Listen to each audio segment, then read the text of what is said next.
নমস্কার বন্ধুরা, আমি এখানে চিংড়ি মাছের মাথাগুলো দিয়ে দেখো ভর্তা করব।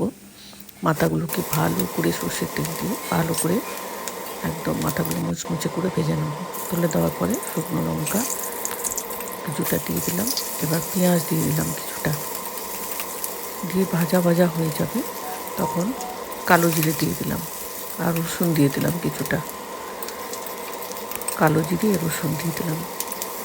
দিয়ে দেওয়ার পরে ভালো করে এটাও ভেজে নিচ্ছি। ভেজে নেবো, নুন দিলাম, ব্যাস আর কিছু লাগবে না। দিয়ে ওই মাথাগুলোকে দিয়ে দিলাম। পুরো স্বাদের লাগে এই বাটা বা ভর্তা যা বলো। দেখো হয়ে গেল, এবার এটা মিক্সি করবো। ব্যাস গরম ভাতে এক থালা উঠে যাবে।